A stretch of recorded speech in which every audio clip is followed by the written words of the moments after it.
expected already, and somehow, well, I predicted it. I have been asked to upload some more videos in English language. Now, it's not that easy to keep these two things separate. And of course, I could talk about football all day long. I could show you my stats. I could show you my bets and things like that, and also about my approach to football, the algorithms, functions, and so on. But as I am explaining this in German English as well, right now, well, I could start to be boring myself by keeping to say the same things. So I was trying this with an English and German mixture, which didn't work out so well, I think, and I understand you perfectly well if you say, well, neither the German speaking nor the English speaking would really appreciate that approach. And as I haven't uploaded or showed you my bets from on Friday, or I did, but I did it in German, it's not that easy to now claim, as you may not have, well, you should have watched the video, and if you can't speak the language, then what would you do? I mean, so anyway, it's some kind of dilemma, a little conflict with myself. But anyway, I will try to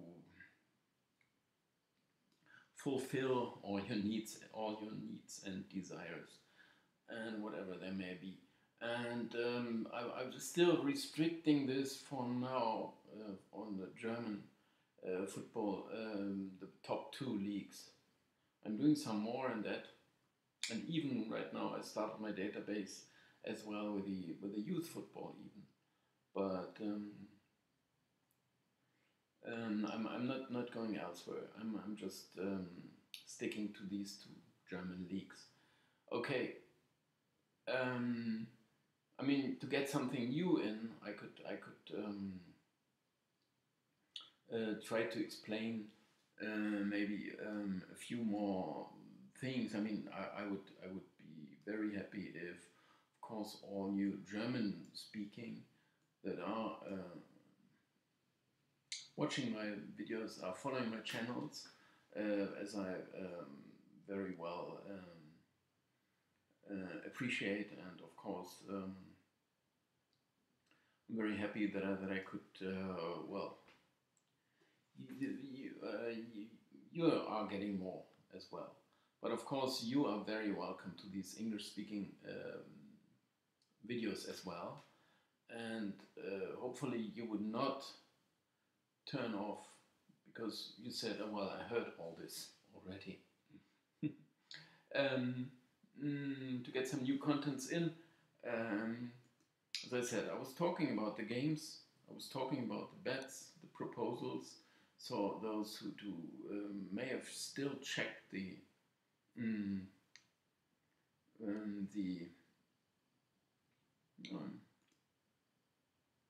those who still check the English, the German preview, and to find out the bets I had been proposing, I have to tell you that we once again made some minus.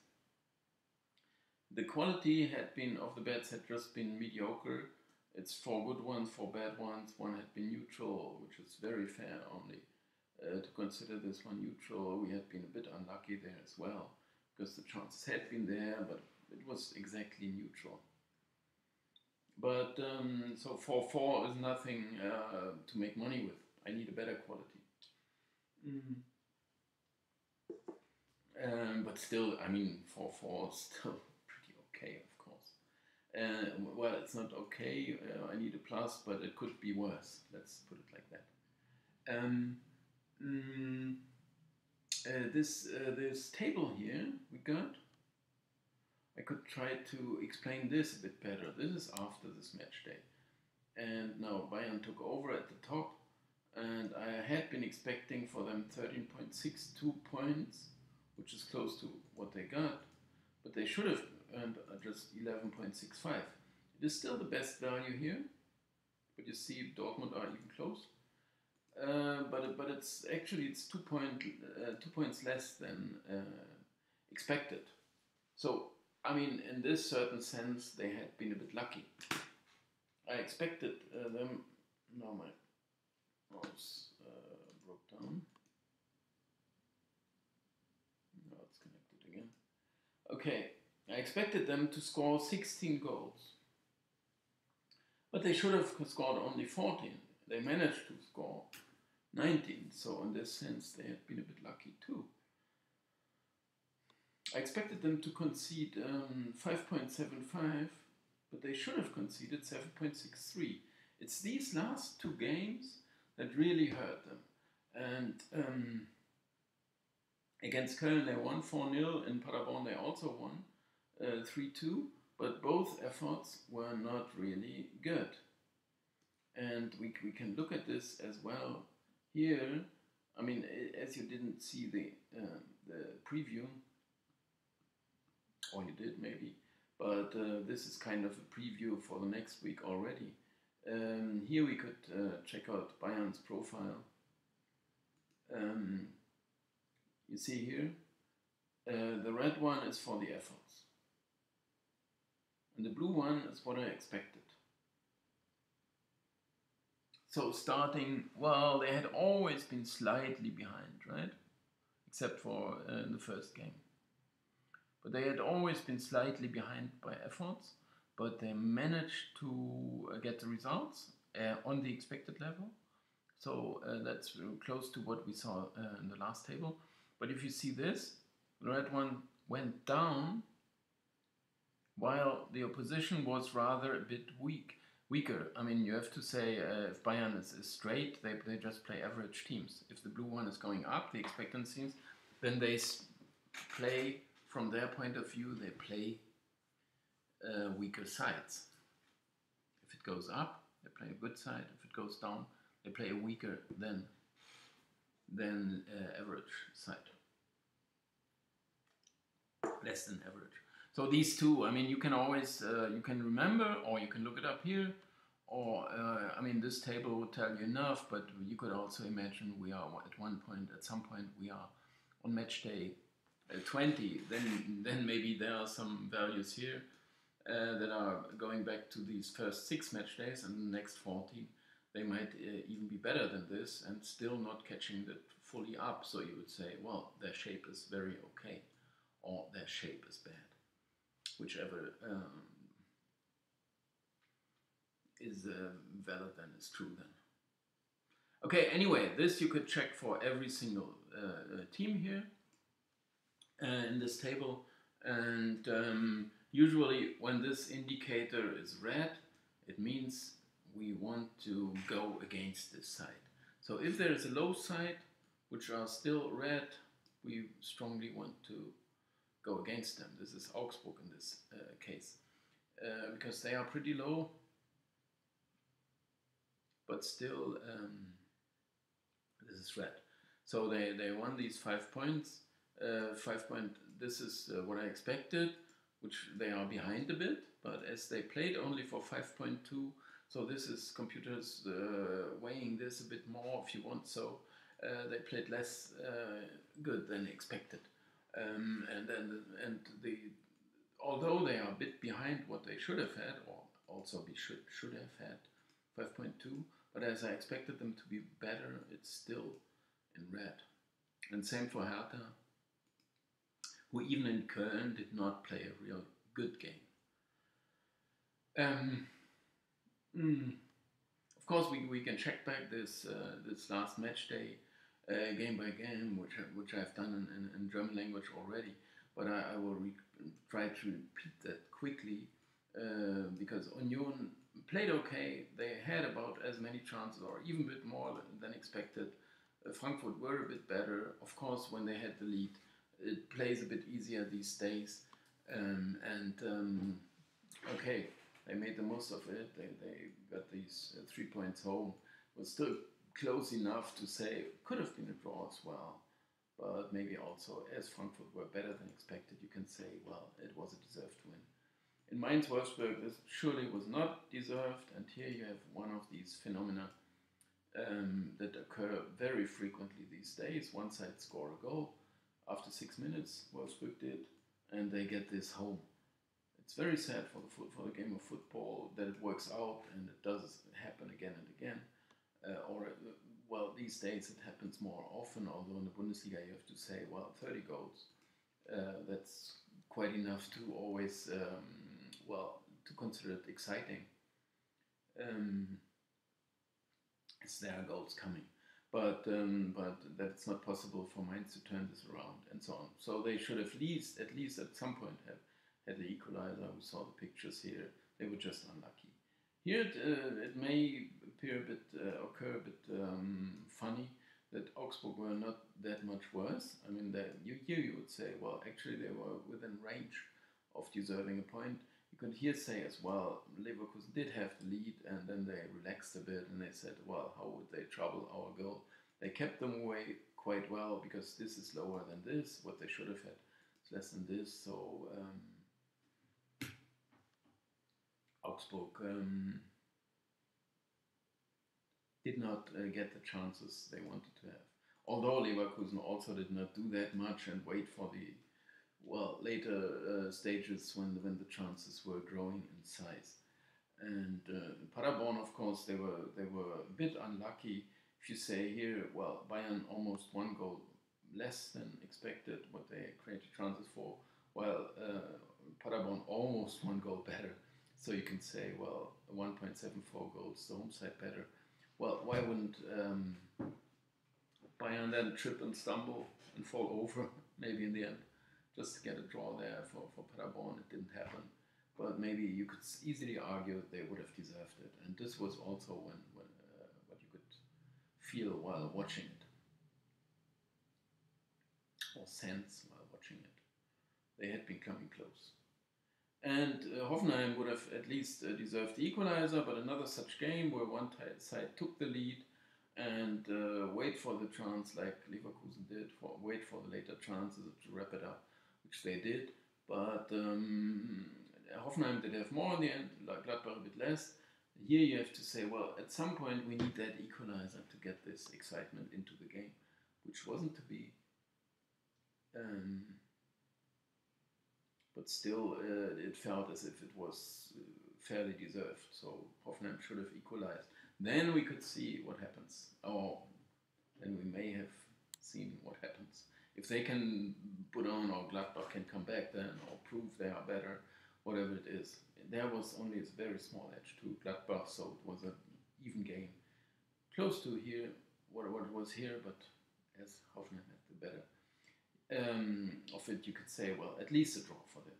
At some point they have to equalize. That's what they needed, which wasn't to be. 8 away wins, actually, by the way, is a record. Never happened before in the Bundesliga, and we got 56 years played now. And also Leipzig were actually not that bad, but Schalke did a good job anyway, but you couldn't, and Leipzig had so good chances early on that you could say, well, they have to open the scoring there. If they do so, maybe it's a very different game as it was. They wouldn't score from these good chances, and instead Schalke did, and from then on they looked okay, very okay, and it didn't appear that much better what Leipzig did. Maybe it was also what you measure by intuition sometimes when watching it. You would measure size of the chances sometimes. One thing is the frequency, the other thing is the size. Sorry if it's getting dark, but it's rainy day here, and I'm not gonna switch on the lights now. I'm just gonna go through here quickly. Dortmund were very, very far superior in the first half and should have made more of it, which wasn't to be.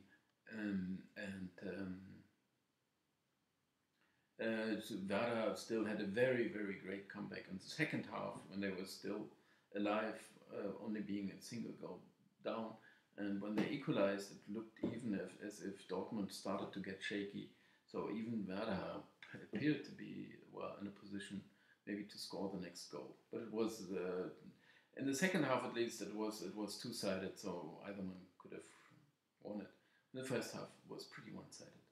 Here we have another one, such example, like the Mainz, Wolfsburg, and so on.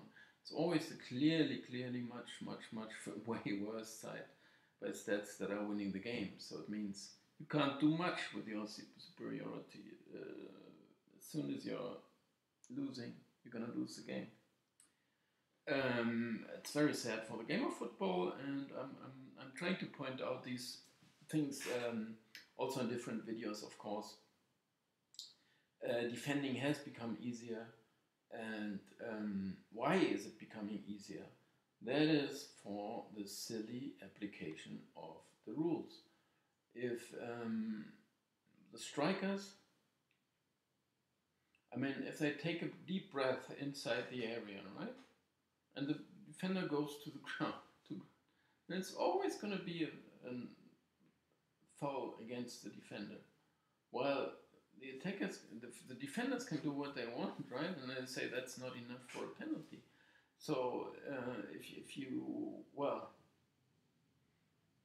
if you let this happen by the officials, then the defenders, what else would they do? Then just tearing them down, because they say that's handballs, all those handballs we can see, right? There's plenty of them. They always say, well, you couldn't do much about it. But now there's one question I would ask you and everyone in charge, everyone responsible for that, I would ask him too. Did you see that happen this often earlier days? Did you see that happen so often? So, if you say, no, we didn't, then, which is the case, now you can think about it, right? Think back to whenever you started watching it, in 1970, 1965, I started watching. But it was a very rare exception that you saw a handball inside the area. And it's nothing to do with the speed of the game. It is that defenders knew they are not allowed to do that. And if they do, it's a penalty, so we rather don't do it. These days now, they notice, well, any excuse is welcome. So I take my hand, first of all, and then I listen to what they say, why I couldn't do anything about it, right? Think about it, first of all, right? It is happening more often these days, and it's happening not more often, it is happening much more often these days. And it's virtually in every game they can say, well, didn't you see that? And there's claims, like 3 claims per game. You, at least, an average or minimum, I don't know. But when you say, well, go ahead. Why would they even ask for a penalty, right? When there was nothing, right? It is the arm touched the ball, so there was a touch to the ball. So now you can argue, well, he couldn't do much about it. But if you didn't see that happen like 30 years back, 40 years back, then you could also say, well, obviously these guys know what they are doing. They are doing it on purpose. They could get it out of the way. When they say he couldn't get it out of the way, then I could ask the next question. Well, could he, no, when they say, from this distance, he couldn't do this, handle the ball on purpose. Okay, fine. But what do you think? Could he not handle the ball on purpose? Look at that Freiburg defender. And they say, no way, this is a penalty. Now they changed the rule. They say, this one is the Freiburg defender, right?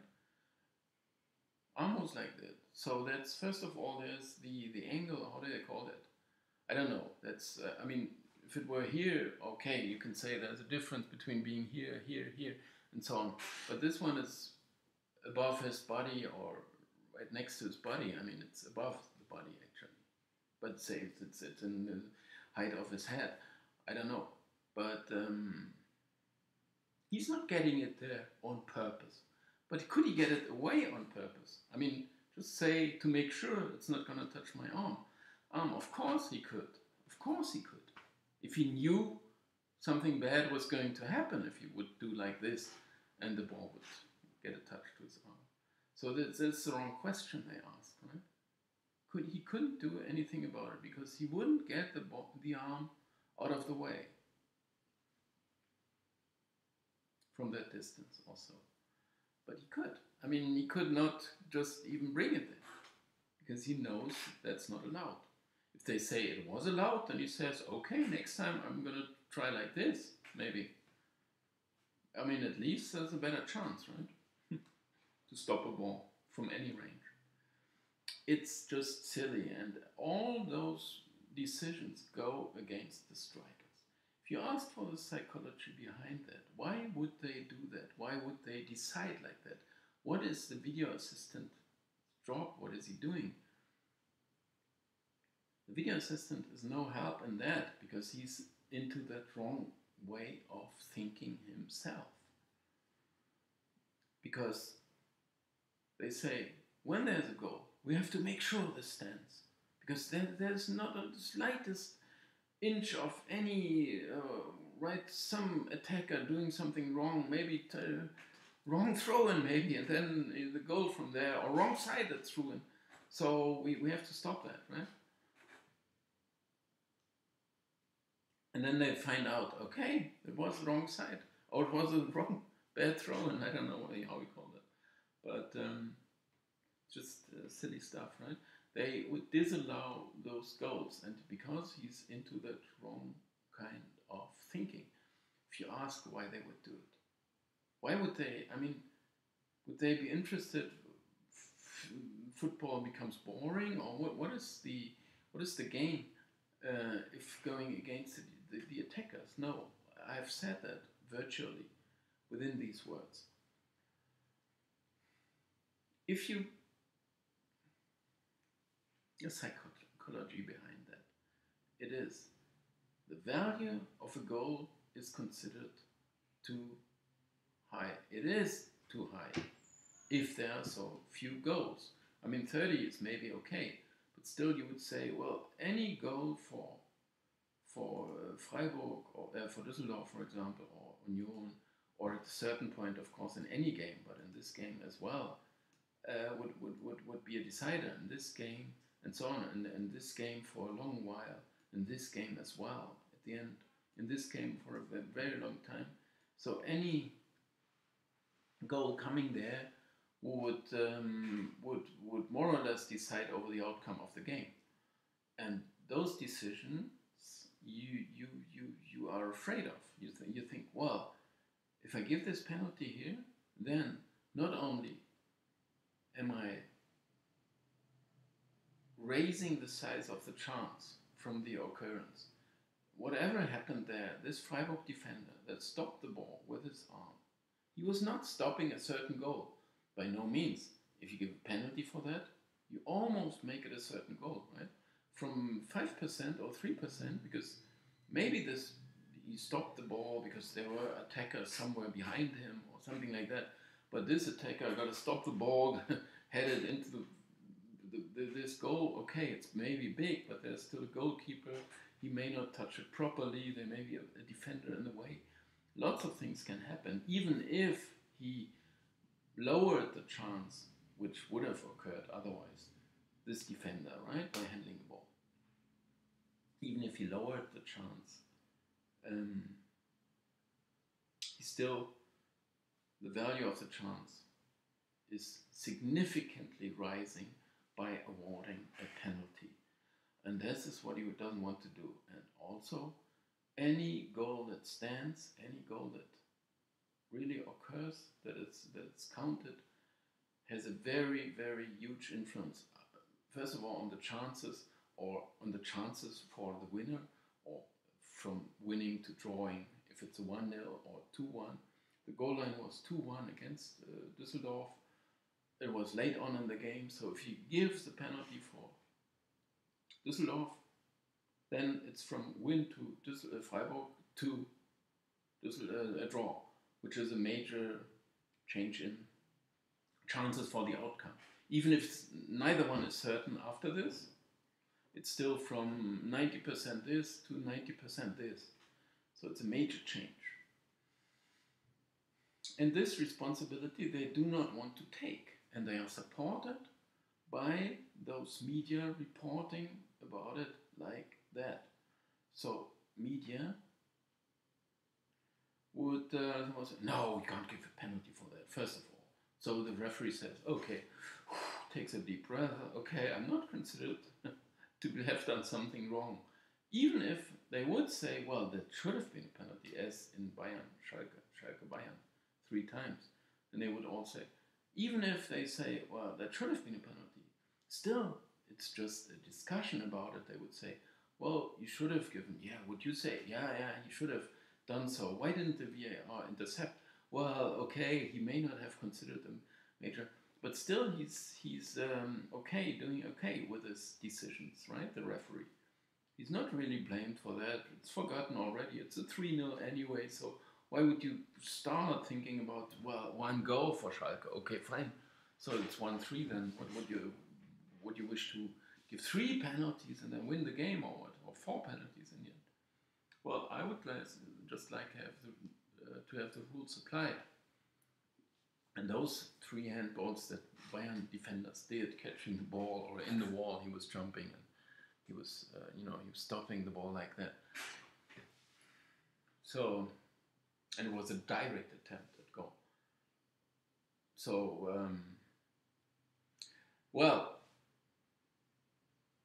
okay, the psychology behind that. I was trying to explain the value of this chance is rising. The influence on the outcome of the game is massive if you decide for a penalty. If you say, well, I'm not going to give it, you do take the same influence, because if the chance should have changed and you do not allow this to happen, you still have that same influence, but it doesn't feel like that. And that's what everyone feels by intuition. They say, well, if he didn't, you can argue now, he should have, yeah, he should have, okay, I know that, but as he didn't, okay, so forget about it. It's just what if, ifs and buts and so on, and you argue and you say, well, we should have, and there was a goal disallowed that shouldn't have been disallowed, and so on. And then if the goal stands and you say this wasn't regular, then they would say, well, okay, at least the referee's in trouble, and so on. So they rather take the easier way of not giving a penalty. VAR only supports this idea, this concept, because the referee now thinks, I don't need to stop the play now. I don't need to give a penalty, because if there's something severely wrong, I still got that video assistant behind me. So he says, okay, Freiburg defender took his arm. Okay, I saw that. I'm not going to blow the whistle. If he considers this was a major mistake, he's going to intercept. He sees the same thing as all the spectators and everyone on the pitch says, and those Düsseldorf attackers say, or the Schalke attackers, or whatever it happens. They say, well, this was a handball. Why don't you give me a penalty? And they all saw it, so it's not the point that whether or not they noticed it. It says, I'm not going to give it. Now, this one downstairs there, he's looking at the same pictures, and then he says, okay, he didn't give a penalty. This was not a major error. So, okay, the bad decision stands. And if they say this is not enough for a penalty, for some kind of, they see something happening, and they say this is not enough for a penalty. Now the striker is in this dilemma too, whether he goes down after being touched, torn, whatever, pushed, whatever happens there, if he goes down and picks up a yellow, or if he continues playing and like this says, no, I don't want a penalty, because if I would say I wanted one, I'm gonna get booked, so I'm not gonna even try to get one. And if he doesn't, then there's no reason at all to give one. I mean, I see plenty of attackers these days. They go to the ground because sometimes it's even a tackling that makes them go to the ground, that makes them fall over. But instantly they get up again because they say, okay, I don't want a yellow. Maybe I have this very small chance still to score a goal. They don't, but... so all those things go against the attacking sides. And also, it's any kind of shirt pulling, anything. There was another moment, picture, whatever, scene, take out, I don't know. When the commentator, he said, we saw that, and he saw, okay, that was... but then he says, they had both been pulling, they had both been. So that's not a penalty, of course, if they both do that. Now I ask you once again, who do you think started the offense? Who do you think is interested in, the attacker? I'm going to answer. The attacker would always be happy. Don't touch me. I'm not going to touch you. Just, I have the chance maybe to score from there, so just don't touch my shirt. I'm not going to touch you. If I'm first one to the ball, I may kick it. If you're first one, okay, you're welcome. I mean, I don't mind. We try again, right? But if the attacker would be first one to the ball, then the defender says, okay, I gotta stop that. What is the attacker supposed to do? Now he should say, okay, he's allowed to do that. I'm not allowed to do the same thing. So either he gives up the ball because he can never get a touch to it if he's stopped like that. With a shirt pulling, with a pushing, with a, whatever they do, right? Even if corners are coming in, right? They do like this to me. And then they say, okay, you gotta move freely, go ahead. What are you going to do? What are you going? Don't touch my arm, please. What are you going to do? I mean, as an attacker. Well, then you try to... then the referee comes in and says, shh, oh, strikers offense. First of all, or he talks to them and he says, you're not allowed to do that and don't repeat that. And what he means is, if I see that happen again, it's going to be this way and not towards the goal. Never going to be a penalty if the defender repeats that. They start like this when the corner comes in, and he says, you're not allowed to do that, or the attacker tries to get away from that. And then he says, you can't do that. What are you doing there? You're pushing him. He was starting. But back to the other questions that I asked you about the number of handballs we see inside the area, right? The number is rising. And what do you think, are you going, what would you expect for the next week? I mean, there had been no penalties for those handballs. No, actually I have to pick up that thought again. Maybe at a different point. But I think I'm getting my point through anyway, that all those decisions go against the attacking sides. And what we see here now is some kind of effect from that. Because I expected home and away to be pretty even, which means already, okay, no huge home advantage. It depends sometimes on who's playing on the road, right? And if Bayern are on the road and so. But Dortmund are at home and a couple of other good sides. You can say, okay, maybe the slightly better sides are on the road. But still, it means already there's not so much left of a home advantage, right? Because the home advantage would mean, first of all, it means, okay, we go forward. Then it means, as soon as you go forward, you get the better chance of scoring. And so on. We're supported by the crowd. And usually the referee did help a little bit because he said, well, this is the attacking side. And then they all start, when a player's brought down, and they also, you have to stop. And then he was intending to give a penalty or a free kick or whatever.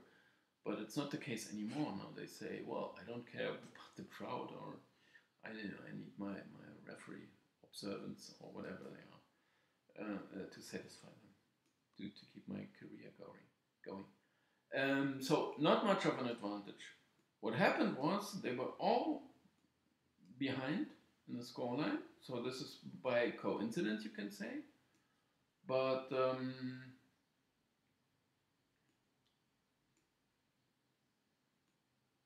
well, you can say, well, in this case, the coincidence is home sides have been trailing. You could also talk about favorites being trailing, something like that.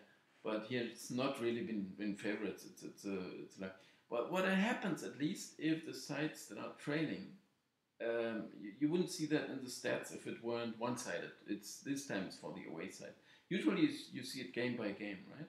The side that are trailing get the stats on their side. Anyway, home sides did a lot more than expected, while away sides did a lot less over expected. But what happened was they won by 23-7.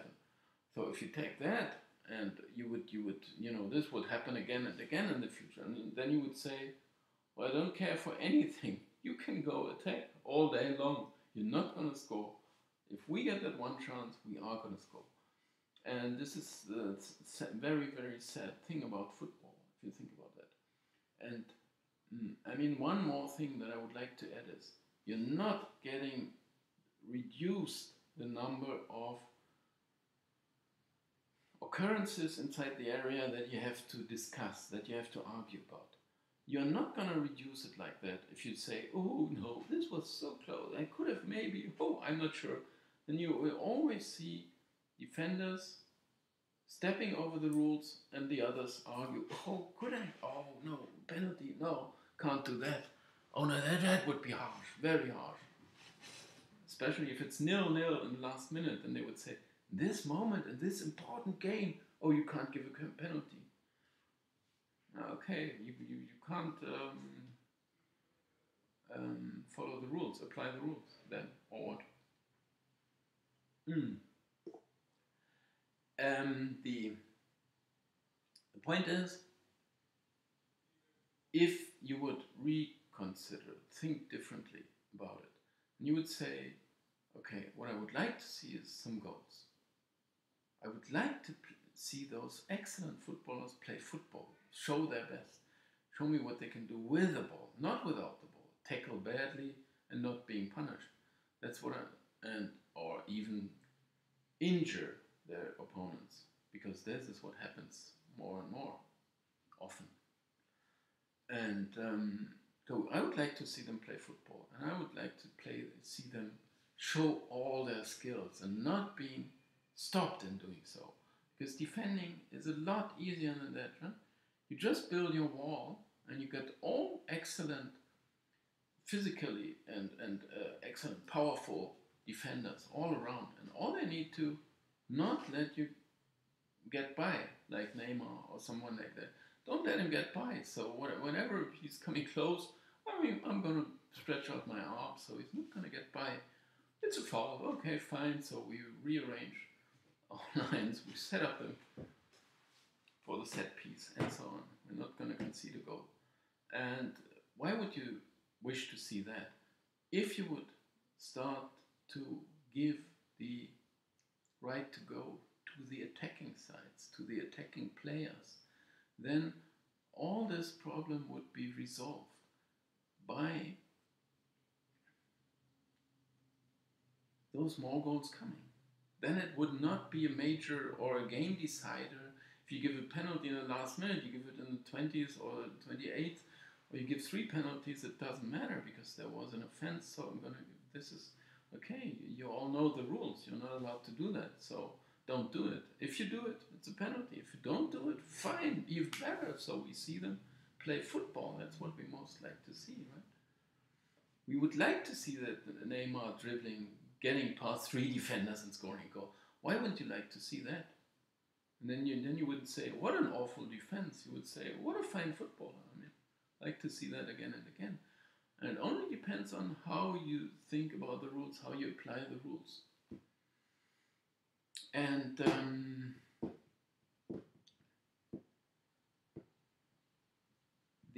if then like that, the number of goals would rise. It would significantly rise. And nothing went wrong with the rules, right? You just apply the rules that had been written down already 150 years ago. Just apply them. You say this is a foul, it's inside the area, it's a penalty, so don't do it, or it's a penalty. I mean, I don't care. I mean, I'm just applying the rules. Please do it yourself too. And if you do that, any such decision would not only because everyone is reconsidering. I mean, everyone knows now, okay, we're gonna play the rules, that's fine. So it's a penalty, fine. Maybe that wasn't such a clear cut one. Okay, still, that's okay. We want the attackers we want them to see playing football. That's what we like to see. With the goals, the excitement would rise. It's not that you would say, well, this is 5-2 now. Why? I'm going home. I mean, then you would say, A, we may see some more goals, and B, you wouldn't say, well, this game is over as a contest. You wouldn't say that. Nowadays, you can say 2 goals after 35 minutes, put this game to bed. Okay, I'm going to go home. That's all, game over. It's too often the case. If there were more goals, that would be released. Anyway, I mean, I can prove this point of view or these thoughts when a match day like this happens. All the home sides, by some coincidence, but maybe not pure coincidence, of course, had been trailing. They produced a much better chance, which is a lot more chances, which is clearly documented here. And away sides that produced clearly less, and still they couldn't score, and the others scored all the goals. So that means go ahead, defending, build up your wall, park the bus, go ahead. It's you're gonna win the game. And would we like to see that? Would we like to favor that? Okay, I think I've done enough for today. I didn't know where it was going to take me. We went through the match day. I showed you some more stuff around it. For all those German speaking, still tune in. Very welcome, of course. I hope you found something new. For all your English speaking, I try to get some videos for you done as well from time to time. Can't guarantee because I have to watch out with my own time, right? Okay, thanks a lot.